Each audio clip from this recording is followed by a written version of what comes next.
Subscribe right now and hit the bell. Then you won't miss a chapter. And give the show a like. Comment with any thoughts and questions, and I will be happy to chat with you. Thanks for helping out this independent author. The Big View. McClure started in, "Well, Rachel, there have been far more microquakes this week in our region here and all along California up into Washington.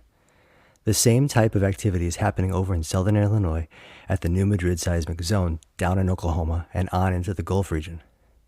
And we know that these all are hotspots for earthquake activity with a history of destructive quakes. Also, researchers around the world have been gathering this kind of data for decades and have been using AI in recent years to help interpret it all into meaningful info." "Okay, go on," she answered.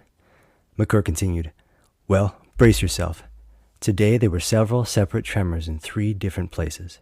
Some were in the same place in Illinois, but there were also several near San Francisco, and the other place was east of San Diego near the Salton Sea. Now, one tremor alone is a little concern, but all of this seismic activity continuing to happen so closely made me want to gather all this data and dig deeper into it. Essentially, my current findings are statistically significant when compared to available historical data. Therefore, it is highly likely that the Illinois location will have a major earthquake. If so, it is also likely to cause major quakes in the other 2 places, and possibly even more damage could be caused along their associated fault lines. The one here runs most of the length of California, plus the New Madrid fault line runs from the Gulf up through southern Illinois on to Lake Michigan." Rachel, with her mind spinning, plopped down in a nearby chair and softly said, "Oh my," then exclaimed, "If it happened badly enough, then that would practically destroy something like 1/3 of America. That would completely cripple our country." "Yes," McClure said. "It is impossible to say exactly how bad it could be, but I am certain it will happen. When it does, the U.S. will be completely vulnerable to the further damage from any possible rivals, such as Iran, Russia, or even China, with little chance to respond well. Yet, there is more to consider."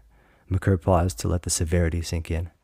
A computer screen on the desk nearest them turned on, showing an image of the globe. The screen began to animate the events on the image like a weatherman explaining the week's forecast. McClure then continued on past the silence as the images ran. "After I ran over 9,000 models, processed the data, and thought about these things extensively, I am confident of some other concerning events. First, the U.S. event will be very soon, and to be frank, the power of these quakes in the U.S. will be so great that it will cause a delayed ripple effect across the entire globe. There is about an 81% probability that every major continent would have a similar earthquake disaster. Then, these combined events would certainly cause subsequent volcanic eruptions and tsunamis. Now, I know that this information is overwhelming, but I have some plans to help. First, I have already anonymously sent detailed, trustworthy information to the press in order to encourage people to evacuate these major areas of concern. But there is not much that can be done to mitigate the damage. Second, people just generally don't give much credence to information about worldwide apocalyptic disastrous events. Also, these areas are so huge, and there is no way of stopping these acts of God that will affect most of the world." Rachel jumped in. "If this is going to happen, then we need to focus on preparation for the recovery and defense of America." McClure's voice came back with calm confidence. "Well, yes and no, Rachel. Yes, we need to protect the U.S., but that is too small of an outlook. We have to look at the wider perspective, the big view. People all over this globe will be hurting and struggling after losing homes and loved ones. Whole governments will be unable to cope and will fall. We must think proactively and encourage, not reactively from fear. Consider this." McClure knew all too well that the only thing they needed to begin the long and difficult work ahead of them was a bit of faith placed in the fertile ground of truth. Even a faith that is only the size of the smallest seed can, with proper nurturing, grow into a large and beautiful tree. McClure went on for quite some time to explain his thoughts about what needed to be done and the importance of the critical role that each would play. That is, primarily the 2 would need to accept and trust his plan for the world while considering who he is and the trustworthiness he has already shown thus far. In a serious and caring tone, McClure finalized his thoughts. "I ask you both to consider joining me in this task to not merely salvage mankind from this catastrophe, but also to reshape the world into one cohesive and unified people. And know this, I will not do it alone, but only with your consent and willing cooperation. You both will be taking on the highest responsibility and the hardest work, and you particularly, Josh. But only together, with me, will you be able to do all that is required. Strong character is needed. Character that will continually strive on in unselfish sacrifice for others.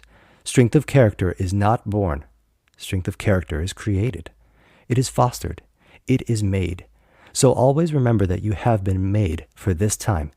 So, my friends, the world needs us, all of us. Will you follow me? Josh looked at Rachel with a soft, confident smile, and the concern on her face faded into comfort.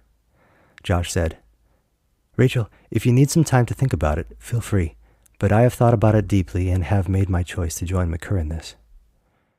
There was a long silence before she answered. Then her simple, confident response broke the silence. I've never left you hanging before, and I'm not about to start now. Plus, she said with a sarcastic smirk, you will definitely need my help if you're going to save the world. But one more thing, McCurr. You said that the U.S. event would happen soon? Can you tell us when? Then McCurr let the silence hang for a few seconds before soberly speaking. I believe the severe quakes will begin within the next 8 hours. Then, as if the earth were responding to McCurr's statement, a mild, almost inaudible rumbling began. The two felt some movement under their feet, and they both looked at each other simultaneously to check if the other was feeling it too. Then, after a few seconds, the feeling and sounds were gone, just as if nothing ever happened.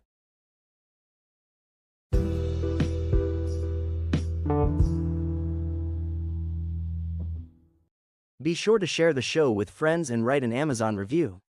Get the entire audiobook right now. Go to sa.vanderwerf.com to get it at an extremely discounted price. To receive the free ebook and my wallpaper book cover image, just sign up for the newsletter at sa.vanderwerf.com. Then you can be notified for the release of the anticipated sequel to The Man Who Made Himself. Thanks so much and enjoy the gifts.